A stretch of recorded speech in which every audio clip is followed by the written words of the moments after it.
나는 너를 정죄하지 않는다라는 제목으로 말씀을 증언하도록 하겠습니다. 같이 기도하겠습니다. 하나님 아버지, 이제 우리가 하나님의 말씀을 듣습니다. 우리의 죄와 어리석음을 이 시간 물리쳐 주시고 말씀을 듣고 깨닫도록 성령님이 우리 마음을 밝혀주시옵소서. 우리가 말씀을 들을 때 우리 소망을 피조물이 아니라 오직 그리스도께 두게 하소서. 예수님의 이름으로 기도드립니다. 아멘. 오늘 우리가 읽은 이 가늠하다가 현장에서 잡혀온 여자, 우리가 지난주에도 같이 주중에 좀 묵상도 하고 했는데, 이 이야기는 매우 유명하죠. 유명합니다. 7절에 예수님이 하신 죄 없는 자가 먼저 돌로 치라 라는 이 예수님의 일갈, 이 일갈은 예수님 믿지 않는 사람들에게도 참 잘 알려져 있는 내용이죠. 그러나 오늘 본문은 단지 죄 없는 사람은 없고 죄 없는 사람은 존재하지 않고, 그러므로 아무도 다른 사람을 죄 있다고 말하거나 정죄할 수 없다, 심판할 수 없다, 단지 이렇게 조금 단순화된 내용으로 이해해서는 좀 부족합니다. 좀 안 된다는 것이죠.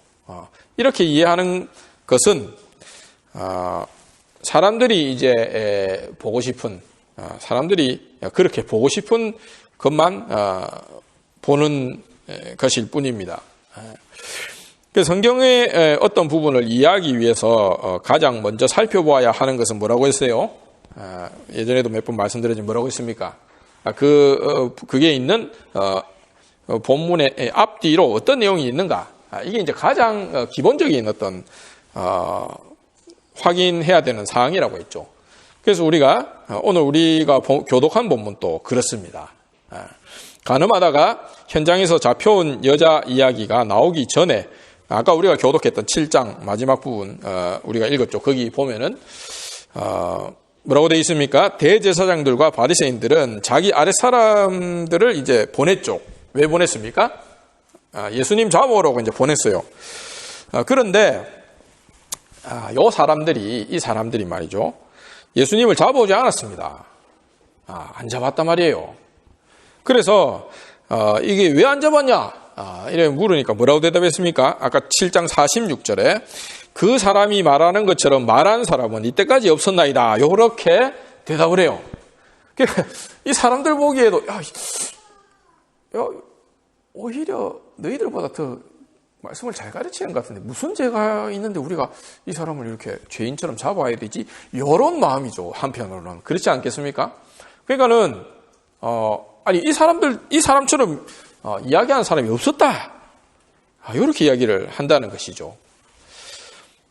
그렇다면은 대제사장들이나 바리새인들은 그럼 도대체 어떻게 말했다는 뜻입니까? 어떻게 말했을까요?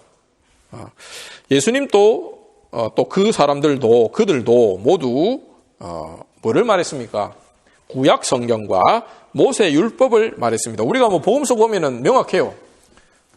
이 사람들도 뭔가 이렇게 예수님한테 막 논쟁을 걸 때 무슨 불경이나 이렇게 공자님 말씀 들고 와서 논쟁을 거는 것도 아니고, 마찬가지로 예수님도 이 사람들에게 어떤 다른 것을 가지고 이야기를 하는 게 아니고 구약 성경, 또 모세율법, 선지자의 글들, 이런 것을 가지고 이야기를 했단 말이죠. 그러니까 이 사람들과 예수님이 이야기하는 그 범위, 특별히 이렇게 주제나 이야기하는 소재는 똑같아요. 구약 성경, 모세율법, 선지자 글, 특별히 모세율법. 그러나 그들은 율법을 통해서 뭐를 말했습니까? 정죄와 차별을 말했습니다. 정죄와 차별. 그렇잖아요. 정죄와 차별을 말했어요. 율법을 아는 사람들은 거룩하다, 아까 우리가 읽었잖아요. 모르는 사람들은 부정하다, 그거 여겼죠. 그러니까 율법을 알면 일단 거룩한 거기에 이제 들어간다는 거죠. 거룩하고, 근데 모르면 이제 부정하고, 거룩하지 않고, 이렇게 생각을 하는 거죠. 그래서 율법을 아는 사람들은 거룩하니까, 그럼 모르는 사람은 부정하니까 어떻습니까? 그들이 율법을 통해 이제 가르친 것은 분명히 거룩함, 정결함 이런 것들이겠죠. 이러하면은 뭐 거룩하고 정결하고 요래 하면 불의하다 뭐 이런 이야기들을 했겠죠. 그러고 그게 틀린 이야기는 아닙니다. 우리가 잘 아는 대로 맞잖아요. 예. 그러나 어떻습니까? 틀린 이야기는 아니지만 이런 그들의 가르침은 자연스럽게 뭘로 이어졌습니까? 이런 거룩하고 정결하고 이 참 좋은 이야기고 선하고 의롭죠. 의로운 이야기들인데 이런 가르침과 이야기들은 뭘로 이어졌어요? 우리가 복음서에도 나와 있지만 뭘로 이어졌습니까? 바로 분리와 차별과 정죄로 이어졌습니다. 그렇잖아요. 그러나 예수님은 어땠을까요? 예전에 우리가 이야기했지만 이 권세 있는 자와 같다 이래 이야기했잖아요. 그게 이제 예전에 우리가 좀 이야기에 대해서 좀 많이 했는데 한마디로 이야기하면 어땠습니까? 예수님은 똑같은 율법, 모세 율법, 선지자 이런 이야기들 했는데 그 내용들을 가지고 이야기를 했는데 예수님의 마지막은 항상 뭐였어요? 예수님도 율법을 말씀하셨지만 그분의 가르침은 뭘로 이어졌습니까? 자비와 용서로 이어졌어요. 그 마지막이 정죄, 차별, 분리 이런 게 아니라 자비와 용서로 귀결이 됐단 말이죠. 그러니까 이 사람들이 들었을 때 똑같은 모세를 걸고 똑같이 가르치는데 예수님은 다른 사람들과 말하는 게 다른 사람들과 다르다 이거예요. 왜? 자비와 용서로 이어졌기 때문에, 긍휼로 이어졌기 때문에. 그분이 가르치신 하나님은 아버지 하나님. 하나님이 아버지인가? 아버지 하나님. 긍휼의 하나님, 은혜의 하나님, 사랑의 하나님이었습니다. 맞잖아요. 바리새인들은 그래서 이 이야기를 딱 듣고 이 사람들이 캐치를 딱 해요. 척하면 척이죠. 똑똑한 사람들이고 평생을 이 성경을 연구했던 사람들이죠. 그게 뭐라고 딱 대꾸를 합니까? 47절에 바리새인들이 대답하되 너희도 미혹되었느냐 이래. 너희도 홀렸느냐? 그 인간한테 홀렸느냐 너희도? 이단에 넘어가고 있느냐 지금 이 이야기죠. 이 말은 무슨 뜻입니까? 율법을 통해 자비와 용서를 말하는 것은 잘못되었다는 말이겠죠. 왜 그렇습니까? 만약에 자꾸 그런 이야기 하면 어떻게 돼요? 깨끗한 사람과 부정한 사람 사이에 구별은 사라진다고 이 사람들이 생각을 하는 거죠. 유대인과 이방인 사이의 구별도 사라집니다. 그러니 예수님처럼 율법을 가르치는 것은 위험하다는 것이죠. 위험하다. 그들에게 가장 중요한 것은 무엇입니까? 뭐예요? 제일 중요한 게 뭐예요? 율법을 아는 것입니다. 율법을 아는 지식을 소유하고 있는 것이죠. 이게 중요해요. 요한복음 7장 49절에 율법을 알지 못하는 이 무리는 저주를 받은 자로다. 율법을 알지 못하는 이 무리는 저주를 받은 자로다. 그러니까 이 입장과 우리가 바울이나 다른 사도들의 입장이 다르죠. 율법을 행하는 자라야 하나님 앞에서 의롭다 이기를 받는다라는 게 바울 사도, 특별히 바울 사도의 입장인데 이거는 뭐랍니까? 율법을 알지 못하는 이 무리는 저주를 받은 자로다. 이렇게 이야기를 합니다. 율법을 알면은 선악을 아는 지혜가 생기고 그래서 죄를 짓지 않고 깨끗한 삶을 자연스럽게 살게 된다는 것이 이 사람들의 생각이었죠. 이렇게 되면은 유대인 중에서는 세리 같은 사람들, 세리 더 나아가서 우리가 복음서에 나온 창녀, 세리 이런 사람들, 그리고 유대인이 아닌 이방인들 전체 이 율법을 모르잖아요. 이런 사람들은 당연히 그냥 그 자리가 그 사람들에게는 저주받은 자리고 그 상태에서 저주받은 상태에서 벗어날 수 없는 것입니다. 이 사람들 논리대로 우리도 그래요. 우리도 한국 사람이 한국 사람. 아무 이 모세율법하고 상관도 없어. 그 아브라함하고 DNA 1%도 안 섞였고. 그러니까 이제 우리도 엄마 뱃속에서 딱 세상에 나와 보니까 이미 저주받은 상태라 이거예요. 이 사람들 입장에서는. 벗어날 수 없어. 그러면 율법을 알면 사람이 자동적으로 거룩해지고 깨끗해지는 것일까요? 우리가 이 질문을 해볼 수가 있는 것이죠. 율법을 알면은 사람이 그러면은 자동적으로 거룩해지고 깨끗해지는 것입니까? 의로운 어떤 계명, 무엇이 선한가, 무엇이 정의로운가 이런 것을 알면은 그 체계를 이렇게 습득하면은 그럼 깨끗해지고 거룩해지는 것입니까? 우리는 이제 예수님의 죽으심과 부활하심과 속죄하심을 아는 우리는 뭐라고 대답하겠습니까? 그렇지 않다 하고 대답하겠죠. 그렇다면은 예수님 당시 대제사장들이나 바리새인들은 어떻게 대답했을까요? 그들도 아마도 꼭 뭐 그렇지는 않다고 일단은 그렇게 말했을 것 같습니다. 그래도 그들은 한 가지 사실은 절대로 포기하지 않았을 것입니다. 뭡니까? 유대인 혈통으로 태어나는 것과 율법을 배워 아는 것, 이 두 가지를 소유한 사람은 유대인 혈통으로 태어난 사람, 그리고 그러므로 율법을 배워서 아는 사람, 요런 사람은 그렇지 않은 사람과는 완전히 다르다. 같을 수가 없다. 다르다 완전히. 이것은 포기하지 않았을 것입니다. 유대인 혈통으로 태어나는 것은 특별하고 모세 율법을 배워서 아는 것도 특별합니다. 이런 특별함이 없는 사람은 저주받은 상태에 있다는 것이죠. 이렇게 확신하는 것을 그들은 포기하지 않았을 것입니다. 니고데모는 예수님과 예전에 대화했던 사람인데 이렇게 말하죠. 요한복음 7장 51절에 우리 율법은 사람의 말을 듣고 그 행한 것을 알기 전에 심판하느냐. 요거 이제 문자적으로 조금 더 번역하면 우리의 율법은 사람의 말을 듣지 않고도 사람의 말을 듣고 그 행한 것을 알지 않고도 이런 뜻이에요. 알지 않고도 심판하느냐 이런 말입니다. 무슨 말입니까? 율법을 아는 것으로 충분하지 않다는 말이죠. 율법은 행해야 하는 것이라는 말입니다. 율법에서 도둑질하지 말라, 간음하지 말라고 했으면 행하지 말아야 합니다. 율법에서 자비를 베풀라고 했으면 또 그것은 행해야 되죠. 제 아무리 도둑질하지 마라, 간음하지 마라, 자비를 베풀라라는 계명을 알고 있어도 그대로 행하지 않으면 아무것도 아닙니다. 이것이 바로 니고데모의 뜻이었고 더 나아가서 예수님의 뜻이기도 했습니다. 예수님이 특별히 우리가 복음서를 쭉 살펴보면 문제 삼은 계명은 무엇입니까? 바로 자비를 베풀라, 긍휼을 베풀라, 이 계명이죠. 이 계명. 용서하라, 이 계명이죠. 아무리 수많은 계명을 행해도 자비를 베풀고 용서하지 않으면 율법 전체를 지키는 일은 불가능합니다. 율법을 지키는 일이 온전해지지 않습니다.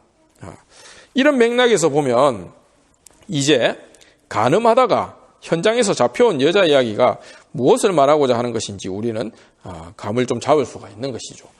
그래서 이제 하나님 또 이 제사직 계명을 율법에다 딱 끼워 넣었잖아요. 우리가 저번에도 이야기했죠. 제사를 하나님이 끼워 넣었다라는 것은 어쨌든 사람들이 뭐 이렇게 하나님께서 많은 계명들을 명령하셨지만 그대로 다 못 지킬 것을 이미 예상하시고 또 하나님이 사람들에게 큰 기대를 안 하시고 오히려 용서하고 하나님한테 용서하고 회개하라는 의미에서 이제 제사를 넣었는데 그러면은 하나님 앞에 그렇게 하면은 사람들끼리도 서로 용서하고 해야 되는 게 이 율법이 제대로 돌아가는 길이지 않겠습니까? 그런데 이제 이게 지금 되지 않는다는 것입니다. 그래서 먼저 우리가 짚어야 할 사실은 이 여자를 예수님께 끌고 온 사람들은 모세의 율법을 잘 알고 있다는 것입니다. 잘 알고 있어요.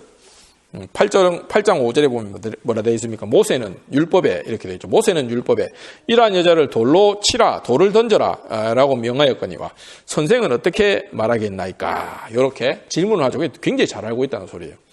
이것은 이제 우리가 적어도 모세 율법에서는 한 두어 군데 나옵니다. 이 이야기가 어디냐면은 레위기 20장 그리고 신명기 22장에 나오는 내용인데 우리가 그 중에 한 군데인 신명기 22장을 보면은 이렇게 되어 있어요. 22절에 어떤 남자가 유부녀와 동침한 것이 드러나거든 그 동침한 남자와 그 여자를 둘 다 죽여 이스라엘 중에 악을 제할지니라 이렇게 되어 있습니다. 이렇게 분명히 모세가 명령한 대로라면 이 여자는 분명히 죽어야 할 것입니다. 맞죠? 맞습니다. 그런데 요한은 여기다가 이렇게 덧붙이고 있습니다. 6절에 보면은 그들이 이렇게 말함은 고발할 조건을 얻고자 하여 예수를 시험함이러라. 예수께서 몸을 굽히사 손가락으로 땅에 쓰시니 이렇게 돼 있어요. 이제 고발할 조건을 얻고자 하는 것이죠 지금.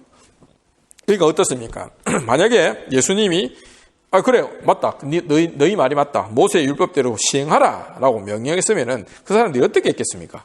우리가 이제 복음서 보면은 나중에 되면은 잘 나와 있는데 이 사람들이 카이사르 시저에게 이렇게 고소도 하고 한편으로는 또 자기들 사내들인을 열어서 또 예수님 또 고소하고 이렇게 저울질하면서 예수님 공격할 수 있는 권력과 권위는 다 사용했었죠.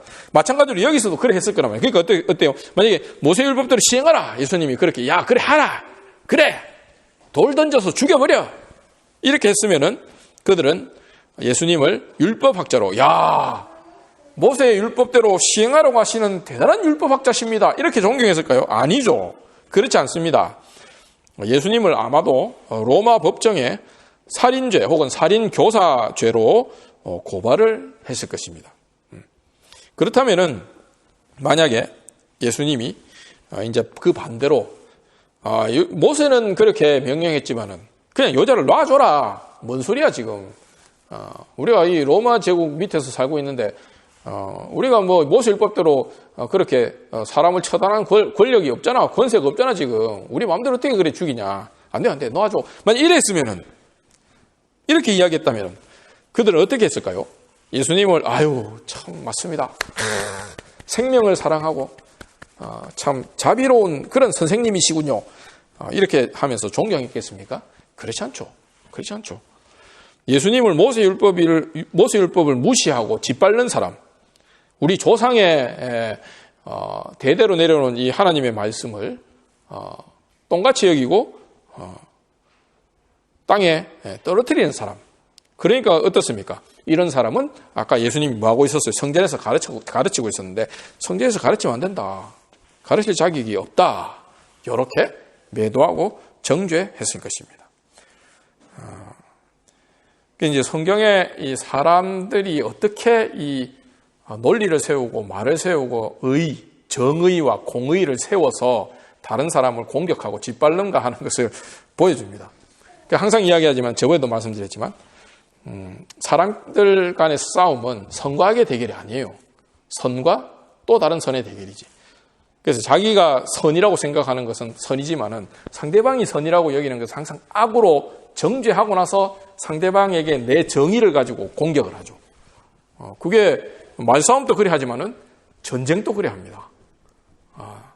선전포고를 할 때는 항상 왜 우리가 너희들을 지금 총칼로 죽이러 가느냐, 사륙하러 가느냐 하는 것을 선전포고문에다가 딱 박아놓죠. 그게 뭡니까? 대의 명분을 박아놓고 시작을 하죠. 그렇지 않으면 인간들이 안 움직여요.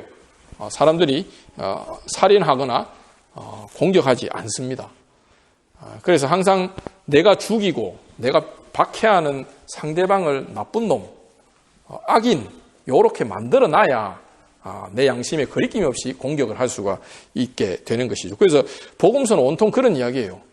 그리고 성경이 보는 인간의 어떤 본질은 그런 것에 가깝습니다. 그래서 그것을 어떻게 극복하고 사랑할 수 있느냐? 이것이 이제 신앙의 문제죠. 그래서 예수님도 마찬가지로 이 사람들이 고발할 권리. 그러니까 한편으로는 예수님을 이래 이야기할 때는 아이고 생명을 사랑하는구나. 아니면 요래 이야기하면 또 아이고 모세율법을 참 존중하는구나. 요렇게 좋게 이야기해 줄 수도 있는 똑같은 내용을 갖다가 뭐라고 할 수 있겠습니까? 이놈은 살인교사를 하는구나. 아이고 요놈은 모세율법을 무시하는 나쁜 놈이구나. 요렇게도 이야기할 수 있는 그 대의명분을 똑같은 대의명분으로 그렇게도 이야기를 할 수 있는 것이죠. 그래서 이제 그 이야기를 지금 요한이 이렇게 말하면 고발할 조건을 얻고자 하여 예수를 시험함이라 이렇게 설명을 하고 있는 것입니다. 이런 그들 앞에서 예수님은 손가락으로 땅에다 글을 쓰십니다. 무엇을 쓰셨을까요? 오늘 본문에 자세히 나오지는 않지만 문맥상 우리는 모세율법의 계명들일 것이다 라고 짐작을 해볼 수가 있죠. 특별히 예수님은 10계명을 그 중에서도 살인하지 말라, 내 이웃의 아내를 탐내지 말라 같은 계명들을 썼을 가능성이 높습니다. 그럴 가능성이 높죠. 이런 계명들은 당연하게도 웬만한 유대인들은 다 알고 있는 계명들이었습니다.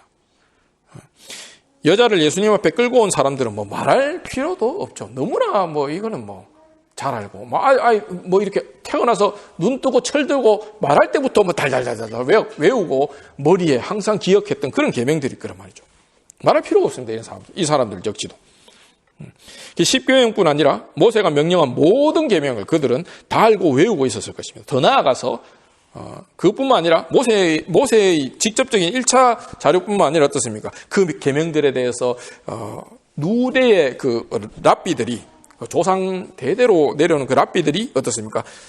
해설도 하고 설명하고 이런 그런 내용들도 이 사람들은 막 다 알고 있었을 거예요. 다 알고 있었을 것입니다. 이렇게 글을 쓰시다가 중간에 예수님은 말씀하십니다. 7절에 그들이 이제 막 계속 어떻게 할 거냐, 너 어떻게 할 거냐 이렇게 막 물으니까 예수님이 딱 일어나서 뭐라고 말씀하십니까? 너희 중에 죄 없는 자가 먼저 돌로 치라.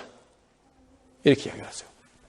그러면서 다시 손가락으로 땅에다 계속 계명대로 써내려갔겠죠. 너희 중에 죄 없는 자가 먼저 돌로 치라. 여기서 가장 중요한 단어는 죄 없는 자라기보다는 먼저예요. 먼저라는 단어가 제일 중요합니다. 여기서는 first. 먼저. 누가 먼저 일어나서 돌 던져 이 말이에요. 이 단어가 제일 중요해요. 먼저. 예수님의 이 말을 듣고 앞으로 나와서 여자에게 이제 돌을 딱 들고 맨 먼저 던지는 사람은 어떤 사람이 됩니까? 이제 자연스럽게. 자기가 죄 없음을 당당하게 주장하는 것이 되는 것이죠. 예수님 설정을 딱 그렇게 하셨단 말이죠. 그 이제 맨 처음에 나와가지고 누군가 이렇게 돌을 처음에 딱 들어가지고 던지고 나면은 이 다른 사람들이 이제 같이 돌 들어가지고 여자한테 던질 거 아닙니까? 그러니까 그 사람이 이제 나와가지고 누군가 돌을 들어서 첫 발을 딱 던질 때 그렇게 되면 뭡니까? 자동적으로 나는 죄가 없다. 나는 죄가 없다. 이렇게 되는 거죠. 나는 죄가 없으니 그렇게 되면 어떻습니까? 나는 죄가 없으니 이 가늠한 여자를 죽일 수 있는 자격이 된다는 의미를 이 사람이 온몸으로 딱 표현을 하는 것이죠. 첫 번째 딱 나와가지고 던지는 그 사람이. 그의 뒤를 따라 사람들은 저마다 돌을 들어서 여자에게 던질 것입니다. 그러나 예수님의 이 말씀을 듣고 앞으로 나서는 사람이 없었어요. 나서는 사람이 없었어요.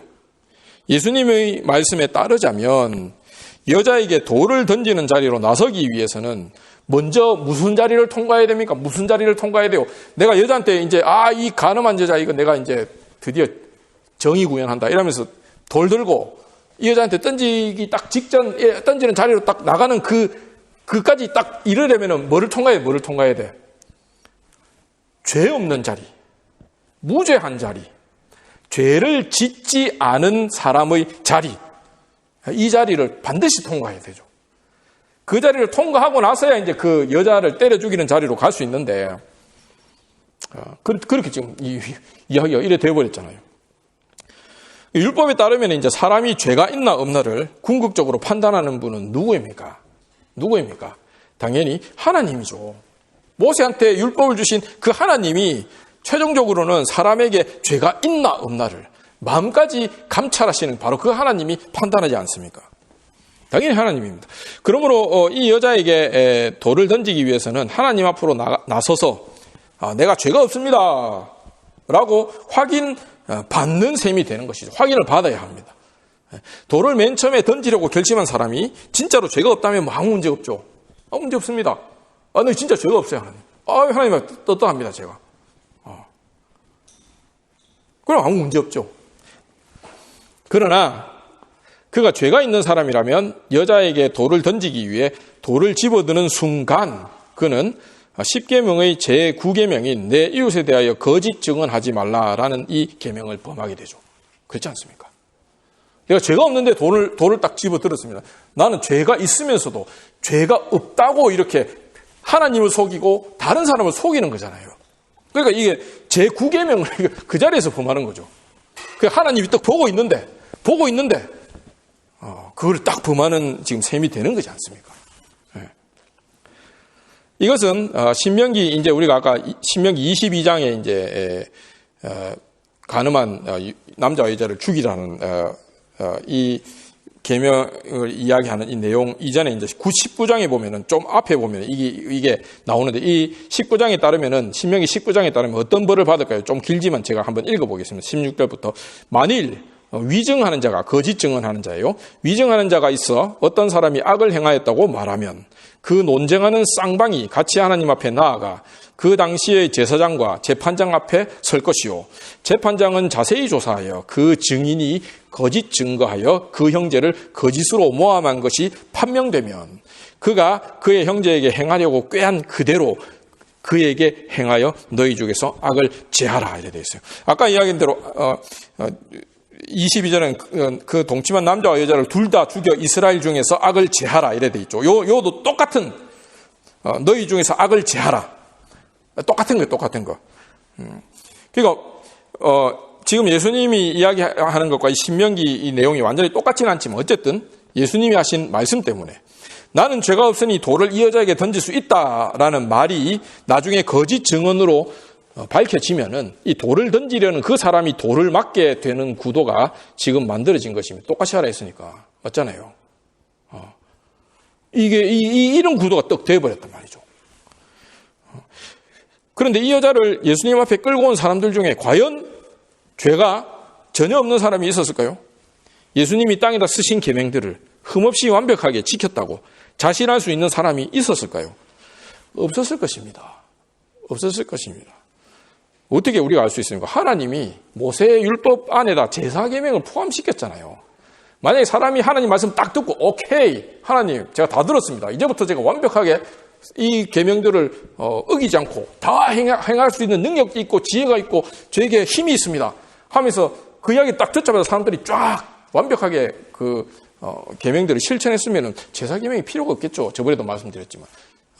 그러니까는 사람들 꼬라지가 딱 제사 계명이 필요하고 용서와 자비가 필요한 존재라는 뜻이에요. 그렇지 않습니까? 하나님 보시기에 그렇다라는 거예요. 사람들 판단이 그런 게 아니고 하나님이 사람을 보시는 그 관점이 그렇다라는 것입니다. 그러니까 어떻습니까? 이 사람들도 당연히 그렇겠죠. 자신할 수 있는 사람이 없었을 것입니다. 그렇다면 그들은 율법을 알지 못했을까요? 십계명을 몰랐을까요? 그렇지 않았습니다. 아까도 이야기했죠. 그렇지 않죠. 간음한 여자가 모세 율법에 의하면 죽어야 된다는 것은 그것을 이 사람들이 잘 압니다. 이렇게 잘 아는 사람들이 십계명이나 다른 계명들을 몰랐을 리가 없었을 것입니다. 그러나 그들이 율법을 잘 알고 있는 것이 그들을 죄 없는 사람으로 만들어주지는 못했습니다. 율법을 모르는 저 사람들은 저주받은 자들이다. 이래 이야기하는 이 사람들이. 그래서 율법을 너무나 잘 알고 있는 이 사람들이 오히려 저주의 자리에 있다는 것이 지금 드러나는 것이죠. 나는 죄 없다라고 당당하게 나설 수 있는 사람은 없었습니다. 그렇게 나서고 싶어도 당장 옆에서 야, 너가 죄가 없다고? 라고 이렇게 생각할 자기 그 이웃들이 분명히 자기하고 같이 이렇게 성장하면서 자기 볼 거 못 볼 거 다 봤던 그 이웃들이 옆에 있을 거란 말이죠. 야, 네가 죄가 없다고? 네가 지금 네가 죄가 없다고? 이래 속으로 생각하는 사람들이 있단 말이죠. 그러면은 만약에 그런 사람들이 한 두어 명만 모여가지고 야, 죄가 없는데 죄가 있다고 지금 거짓 증언을 하고 있어. 이러면은 지금 아까 이야기했던 그런 거짓 증언에 걸리는 그런 그게 되잖아요. 맞잖아요. 그렇다면은 그들 중에 누가 예수님께 이렇게 말했을 수도 있었을 것입니다. 야, 우리가 죄가 있더라도 이 여자는 율법을 따라 죽어 마땅하다. 어쨌든 뭐 죄가 있어도 우리가 이 여자가 간음했으니까 우리가 돌로 쳐 죽일 수 있어. 이렇게 이야기를 할 수가 있겠죠. 그런데 이렇게 말한다고 하더라도 여전히 죄인들이 다른 죄인에게 돌을 던져 죽인다는 사실 자체는 변하지 않습니다. 예수님이 한마디 딱 꺼내가지고 설령 이렇게 방어를 한다 하더라도 내가 지금 이렇게 이 여자 돌 들어가 때려 죽이는데 아이고 이 여자도 죄인이지만 나도 죄인이구나. 요거는 부인할 수가 없게 돼버리지 않습니까? 부인할 수가 없게 돼버렸어요. 예수님이 너희 중에 죄 없는 자가 먼저 돌을 던져라라고 말씀하지 않았다면 그들은 마치 자기들은 죄 없는 의인처럼 나는 간음하지 말라. 이 계명을 너무너무 잘 알고 그렇기 때문에 난 죄가 없고 그래서 이제 떳떳하게 돌을 던져서 여자에게 돌을 던질 수 있었을 것입니다. 돌을 들어서 그녀에게 던지는 순간 그들은 더러운 죄인을 벌한다는, 더러운 죄인에게 우리가 정의를 구현한다는 그런 어떤 충만한 정의감에 도취해서 돌을 던졌지 자기들이 죄인이라는 사실을 떠올리지는 않았을 것입니다. 그러나 이제 예수님의 이 말씀은 그 말씀을 무시하고 돌을 던지려고 해도 돌을 던지는 그 순간 던지는 사람 역시 죄인임을 기억하게 하는 효과를 내었습니다. 무슨 일이 일어났습니까? 9절에 그들이 이 말씀을 듣고 양심의 가책을 느껴 어른으로 시작하여 젊은이까지 하나씩 나가고 오직 예수와 그 가운데 섰는 여자만 남았더라. 아까 우리가 읽었던 신명기 22장의 말씀은 분명히 간음한 남자와 여자를 다 죽이라고 명령합니다. 이거를 부인할 수가 없어요. 부정할 수가 없어요. 그렇다면 이 계명이 궁극적으로 목표로 하는 것은 간음한 사람들에게 형벌을, 즉 사형을 집행하는 것일까요? 사형 집행이 이 계명의 궁극적인 목적입니까? 그렇지 않습니다. 우리가 주중에도 묵상을 했죠. 이 계명의 후반부는 그 동침한 남자와 그 여자를 둘 다 죽여 뭐라고 되어 있습니까? 이스라엘 중에 악을 제할지니라 라고 되어 있습니다. 두 사람의 목숨을 빼앗는 것이 아니라 이스라엘의 악을 제거하는 것이 이 계명의 궁극적인 목적입니다. 이 계명, 더 나아가서 율법의 중심은 인과응보가 아닙니다. 단지 인과응보가 아닙니다. 벌 받아야 하는 사람은 반드시 벌 주는 것이, 물론 그게 이제 율법이 그렇게 하라고 하지만, 그러나 그것으로 끝나는 것이 이제 율법의 궁극적인 목표가 아니란 말이죠. 율법이 궁극적으로 이루고자 하는 것은 사형 같은 형벌을 집행하는 것이 아니라 뭡니까? 이스라엘에서 악을 제하는 것. 다시 말하면 거룩함과 정결이에요. 거룩함과 정결. 이스라엘 중에 죄와 악과 부정함이 없어야 한다는 것이 율법이 명령하고 알리고자 하는 것입니다. 따라서 율법은 죄를 지은 사람이 벌을 받지 않고도, 벌을 받지 않을 수 있다면, 벌을 받지 않고도 죄와 악과 부정함이 제거될 수 있다면 그 길을 택합니다. 예를 들면 뭐가 있습니까? 아까도 이야기했듯이 제사가 있죠, 제사. 제사가 있지 않습니까? 그러면 이 간음한 여자가 죽임 당했다고 합시다. 그러면 이스라엘이 거룩해지고 지금 거룩해지고 이제 부정에서 벗어났을까요? 정결해졌을까요? 그렇지 않다는 것을 우리는 이제 알 수 있습니다. 이 여자를 죽이려고 끌고 온 사람들의 죄와 허물이 여전히 남아있기 때문입니다. 자기들이 확인을 했잖아요. 먼저 죄 없는 자가 돌로 치라니까는 아무도 못 쳤잖아요. 그 말은 무슨 말입니까? 자기들한테도 여전히 죄와 허물이 있고, 그러면은 이 죄와 허물은 어디 안 가잖아요. 그러면 그 이스라엘이라는 그 큰 이스라엘이라는 그 안에서 봤을 때는 이 여자를 때려 죽인다고 해가지고 이스라엘이 당장 죄와 허물이 사라지는 깨끗한 어떤 공동체가 되는 게 아니지 않습니까, 지금? 그게 이제 예수님 말씀을 통해 밝혀졌잖아요. 저거 확인했잖아, 지금. 예. 이게 여전히 남아있어요. 그렇다면 간음한 여자를 돌로 쳐 죽이고서도 이스라엘이 여전히 부정한 채로 남아있다면 이 여자를 돌로 쳐 죽인 행위는 어떤 것이겠습니까? 율법에 나와 있는 대로 했으니 정의 구현입니까? 그렇지 않습니다. 간음한 여자에게 율법을 따라 벌을 내린 것이 맞지만 그래서 돌을 던진 사람들이 살인죄로 정죄당하지는 않겠지만 돌을 던져 죽인 사실, 돌을 던져서 여자를 죽인 사실, 그 사실과 그럼에도 그렇게 때려 죽였는데도 이스라엘이 여전히 부정하다. 이스라엘에 여전히 악이 있다는 사실, 그 사실은 변하지 않습니다. 이제 예수님과 이 여자가 대화를 나눕니다. 요한복음 8장 10절에 예수께서 일어나사 여자 외에 아무도 없는 것을 보시고 이르시되 여자여 너를 고발하던 그들이 어디 있느냐? 너를 정죄한 자가 없느냐? 대답하되 주여 없나이다. 예수께서 이르시되 나도 너를 정죄하지 아니하노니 가서 다시는 죄를 범하지 말라 하시니라. 모세 율법대로라면 이 여자를 반드시 죽여야 이스라엘에서 악이 제거됩니다. 그러나 이 여자를 끌고 온 사람들이 모두 떠나버렸죠. 떠나버렸지 않습니까? 그래서 신명기 19장 15절에 사람의 모든 악에 관하여 이스라엘에서 악을 제거를 했으니까 악이 그럼 어떤 거냐? 사람의 모든 악에 관하여 또한 모든 죄에 관하여는 한 증인으로만 정할 것이 아니요 두 증인의 입으로나 세 증인의 입으로 그 사건을 확정할 것이며 그러니까 어떤 사건을 이스라엘에서 악이라고 규정을 하려면은 한 사람만 하면 안 되고 이 사람하고 저 사람 서로 다른 두 사람 이상이 와서 야, 이 일을 저질렀다 이 사람이 이렇게 증언을 해야지 이게 악으로 성립이 된다는 것이죠. 그래서 이제 최소한 두 사람이 이 여자의 범죄에 대한 증인이 되어야 이 여자를 때려 죽일 수가 있습니다. 율법대로. 그러나 이 여자의 범죄에 대해 증인이 되고자 하는 사람, 기꺼이 돌을 들어서 이 여자에게 던질 사람이 더 이상 없어요. 다 도망가버렸어, 이게. 아까 저거들이 끌고 와놔놓고, 자기들이 그 간음한 현장도 보고 해가 이 현장에서 잡아왔는데, 그럼 자기들이 두 명이 나와가지고 두세 사람이라도 남아있어가지고, 정말 자기들이 그렇게, 이 여자를 때려 죽이고, 그래서 이스라엘의 그 부정을 제하고자 하는 그런 열심히 있었다면 도망가지 말고 남아있어야죠. 남아서, 야, 내가 증언한다. 이러면서 이 여자를 죄인으로, 세워야 되는데, 다 도망갔어요. 다 도망갔어요. 정의 구현하고자 하는 그 의로움에 대한 열심도 이 사람들이 없었던 거죠. 한편으로는. 다 도망갔어요.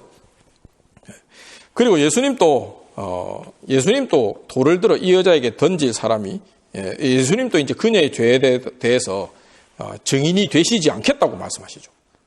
나도 증인이 되지 않겠다. 그러면 그녀의 죄는 확정되지 않습니다.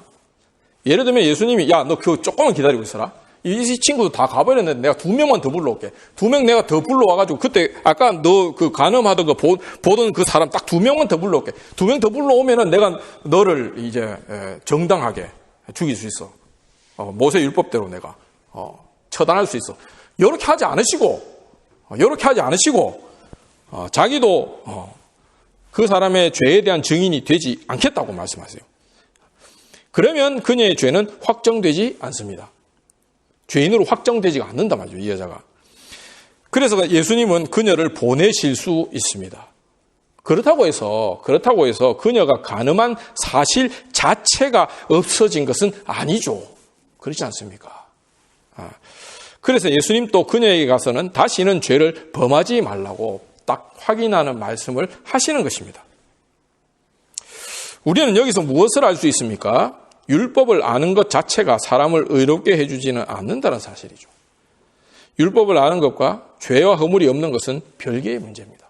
내가 아무리 고귀한 어떤 진리체계, 윤리체계, 하나님의 율법, 그 다음에 굉장히 어떤 진보적인 이렇게 또 내 눈에 보기에 좋은 어떤 쌈박한 그런 이론과 윤리와 체계를 안다 하더라도 이걸 아는 나와 거룩하고 선한 삶을 사는 나는 별개의 것이라는 것입니다. 우리 이것을 잘 깨달아야 됩니다. 더 중요한 사실은 무엇입니까? 율법에 따라 사형에 해당하는 죄라도 반드시 두 사람 이상의 증인이 있어야 죄로 성립할 수 있다는 것이죠.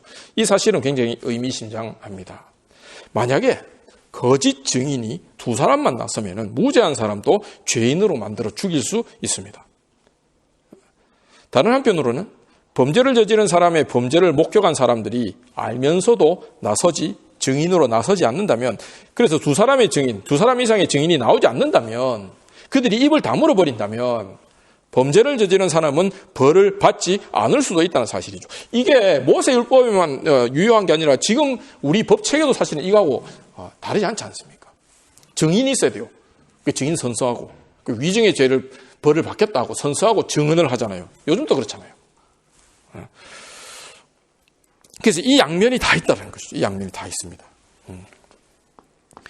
그래서 입을 다물어 버린다면 범죄를 저지른 사람이 벌을 받지 않고 넘어가게 되고, 이것은 분명히 불의합니다. 불의란 말이죠. 불의. 모세율법에서도 그렇고 지금도 마찬가지죠. 이 범죄가 합당한 벌을 받지 않았기 때문에 이스라엘의 악은 더해질 것입니다. 자, 그러나 우리가 여기서 굉장히 이제 우리가 예수님이 오셔서 우리가 이제 들여다보는 그 법의 이면이 있습니다. 그게 뭡니까? 한편으로는 이렇게 범죄를 알고 증인이 될 수 있는데도 불구하고 나서지 않음으로써 범죄를 저지른 사람의 생명을 살려줄 수도 있습니다. 이것은 불의하지만 나쁜 일이죠. 나쁜 일이지만 긍휼과 자비일 수도 있습니다. 요셉은 마리아가 결혼하기도 전에 임신한 것을 발견했어요. 그러고 어떻게 했습니까? 그것을 덮으려고 했습니다. 만약 그가 다른 사람들을 불러서 마리아가 임신한 것을 확인하고 2명, 3명만 불러서 확인하고 봤지? 임신한 거 확인되지? 너 증인, 그리고 나도 증인이다. 나도 확인했으니까 3명. 3명이 확인했어. 그럼 이 여자가 분명히 나하고 결혼도 안 했는데 임신했고 그 말인 즉슨 이 여자가 불륜을 간음을 한 거야. 그럼 넌 누구하고 간음했냐? 간음한 남자 대라. 너와 그 남자를 우리가 모세율법대로 죽이겠다. 라고 할 수 있었잖아요. 그래서 이스라엘의 악을 제할 수가 있지 않습니까? 그런데 요셉은 그걸 확인하고 덮으려고 했다. 덮으려고 했습니다. 율법으로 보면 이렇게 하는 것은 이렇게 두세 사람을 불러서 이 간음한 것을 확인하고 이 악을 제하는 것은 율법으로 보면 분명히 이렇게 하는 것이 정의죠. 공의입니다. 결혼하기 전에 임신하는 것은 간음 말고는 가능하지 않기 때문입니다. 물론 이제 진짜 간음한 게 아니죠, 마리아가. 그런데 어쨌든 드러난 것은 율법으로 판단할 수밖에 없고 드러난 것은 이거 말고는 딴 가능성이 없잖아요, 지금. 그러나 요셉은 이 일을 덮었습니다. 이렇게 덮는 것은 분명히 불의죠, 불의. 잘못된 거죠. 잘못되지 않았습니까? 불의이지만 그는 마리아의 목숨을 살려주는 선택, 즉 자비의 선택을 했습니다. 긍휼의 선택을 했어요.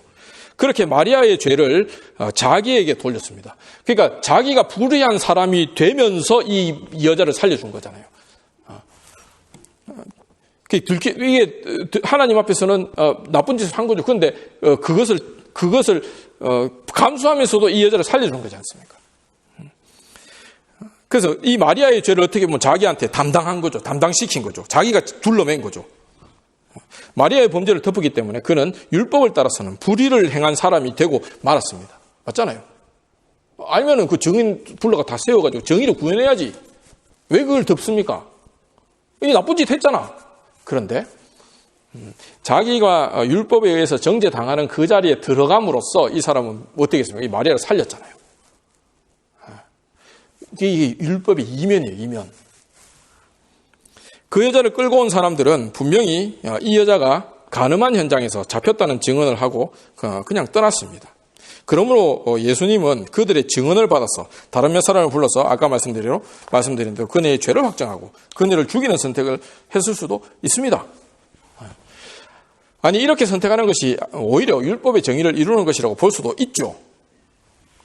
그들은 떠나면서 이 간음한 여자를 죽이지 않은 책임, 저거가 마음 찔리는 거하고 이 자기들 애시당초 처음에 이야기했던 뭐 율법의 의를 구현하는 것은 별개의 문제고, 그러면은 자기 아무리 마음 찔리더라도 그 책임을 자기들이 져야지. 이거를 이 죽이자 이렇게 해놓고 간음한 여자 발견해가 끌고 안 와놓고 이거를 이제 자기들 양심의 가책이 된다고 누구한테 떠넘겼어 이거? 예수님한테 떠넘겼어. 야 예수님 네가 이제 해라 이거. 이 여자 분명히 간음한 걸 맞아. 그러니까 네가 선택. 그럼 예수님 어떻게 해야 됩니까 이거? 당연히 예수님이 이제 이 여자를 나서 가지고 이제 사형에 처해야 되는 지금 그게 돼버렸단 말이에요. 오롯이 이 간음한 여자를 죽이지 않는 책임, 죽여야 되는 책임이 오롯이 예수님에게 넘겨졌고, 오롯이 이것을 예수님이 예수님이 지게 된 것입니다. 예수님이 담당하게 됐단 말이죠, 이거를.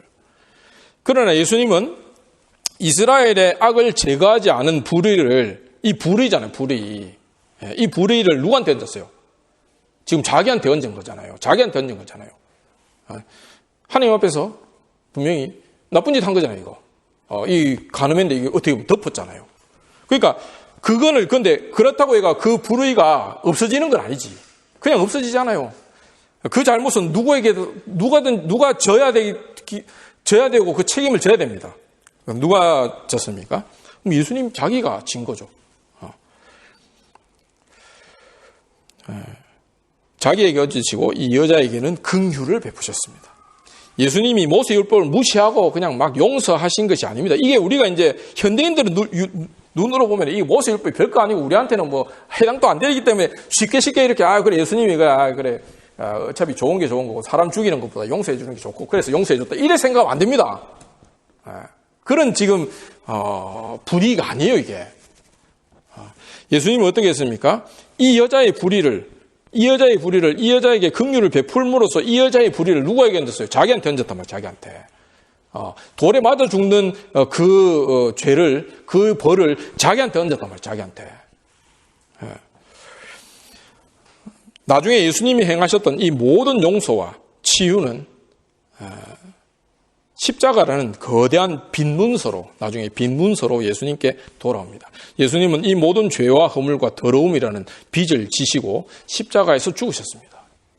마태복음 8장 17절에 이는 선지자 이사야를 통하여 하신 말씀에 우리의 연약한 것을 친히 짊어지시고 담당하시고 짊어지시고 병을 짊어지셨도다 함을 이루려 하십니다. 이렇게 되어 있어요. 우리는 십자가에 매달려 못 박혀 죽으신 예수님을 바로 이렇게 세상 죄를 지시고 우리 죄를 지시고 죽은 이 예수님을 십자가에 못 박혀 죽은 이 예수님을 죄인이라고 호구라고 등신이라고 안 부르고 뭐라고 합니까? 저주받은 자라고 부르지 않고 주님으로 모시는 사람들이에요. 이게 우리입니다. 야, 이거 완전 호구 잡혀가지고 등신이 됐네. 이게 무슨 뭐야 이게? 라고 우리는 생각하지 않습니다. 우리는 이분을 주님이라고 부르는 사람들. 이것이 우리의 신앙입니다. 지난 주일에 우리는 한 여배우가 스스로 생을 마감했다는 소식을 들었습니다. 그녀는 음주운전하면서 사고를 냈습니다. 게다가 음주 측정도 현장에서 거부했습니다. 많은 사람이 이런 그녀를 비난했습니다. 그래서 그녀는 출연하고 있던 작품들에서도 하차했고 급기야 생활고에 시달리게 되었다고 합니다. 카페 아르바이트도 하면서 이렇게 여러 가지 노력을 했지만은 그때마다 사람들은 악플을 달고 그녀를 비난했죠. 그래서 그녀에게 더 이상 이 상황을 버틸 힘이 사라졌습니다.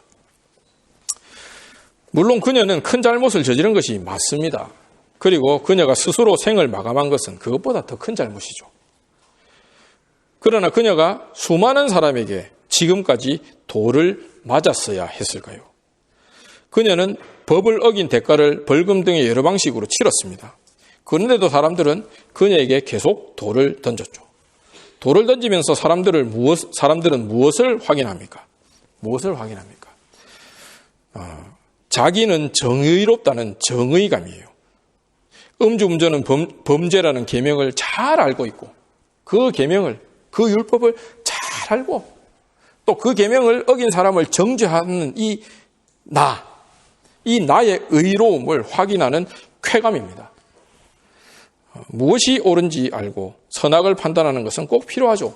그러나 내가 무엇이 옳은지 알고 선악을 능숙하게 판단하는 것과 내가 선하고 의로운 것은 별개입니다. 그래서 우리가 SNS 시대에서 특별히 이제 제 나이 대 사람들이 이런 짓을 많이 하는데 뭡니까? SNS에 내가 얼마나 옳은 것을 많이 알고 얼마나 내가 잘 선악을 분별하고 잘 판단하고 이런 글들을 막 싣고 그래서 막 한 소리 하고 사회에 대해서 거룩한 비판을 하고 하는데 그러나 그렇게 할 수 있는 능력이 있고 너무나 그런 지식이 충분하고 잘 알고 있다라는 사실이 그 사람을 거룩하고 의롭고 선하게 만들어주지 않습니다. 그리고 그렇게 잘 알고 그런 모든 논리와 어떤 것들을 다 판단하는 지혜와 지식이 그 사람에게 있다 하더라도 그것과 그 사람의 삶이 거룩하고 선하다는 것은 별개의 것이죠. 우리가 예수 믿으면서 이것을 꼭 명심해야 됩니다. 우리가 기독교 신앙의 다른 부분은 그렇다고 하더라도 적어도 이 생활적인 측면에서 윤리적인 측면에서는 이 부분을 우리가 캐치하고 살아야 돼요. 그녀에게 돌 던지는 일을 멈추자고 말하면 야 그러면 걔가 잘못한 게 아니냐?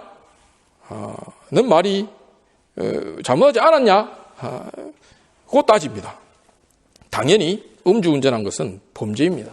그러나 이것과는 별개로 용서하고 다시 한번 기회를 주는 것은 반드시 필요하고 또 죄의 무게에 합당한 벌과 대가만 치르도록 하는 것은 반드시 필요합니다. 우리는 율법에서 하나님이 죄를 미워하시고 사람이 범한 죄와 허물은 반드시 심판하시고 형벌하신다는 사실만 확인하는 것이 아닙니다. 죄를 미워하시고 심판하시는 그 하나님이 또한 죄를 용서하시고 사람들에게 긍휼을 베푸시는 하나님이기도 합니다.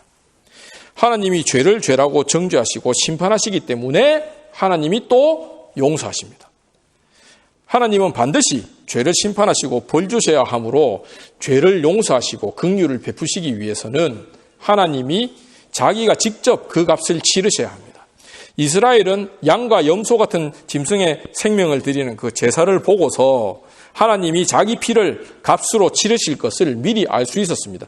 그렇게 하나님이 자기 피로 값을 치르시고 긍휼을 베푸셔서 사신 무리가 바로 교회죠.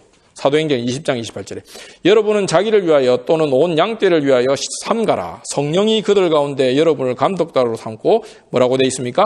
하나님이 자기 피로 사신 교회를 보살피게 하셨느니라. 그리고 골로새서 1장 20절에 그의 십자가의 피로 화평을 이루사 만물 곧 땅에 있는 것들이나 하늘에 있는 것들이 다 그로 말미암아 자기와 화목하게 되기를 기뻐하심이라 이렇게 되어 있습니다. 우리는 돌을 던지는 사람이 되지 말고 돌을 맞더라도 용서하는 사람들이 됩시다. 물론 이 말은 무슨 정의를 무시하고 비리를 옹호하자는 말이 아닙니다. 당연히 아니죠. 우리는 불의에 가담해서도 안 되고 죄를 죄가 아니라고 말해서도 안 됩니다. 우리 주위에서 일어나는 비리나 불의에 저항해야 합니다. 그러나 분명히 기억할 것은 십자가에서 죽으신 그리스도를 주님으로 모시는 우리는 평화를 이루는 사람들이라는 사실이죠. 죄를 정죄하는 것으로 평화를 이룰 수는 없습니다. 오히려 죄짐을 서로 나누어질 때 평화가 임합니다. 돌을 던지라는 외침보다는 나는 너를 정죄하지 않는다고 말할 수 있는 우리 교회가 되기를 간절히 축원합니다.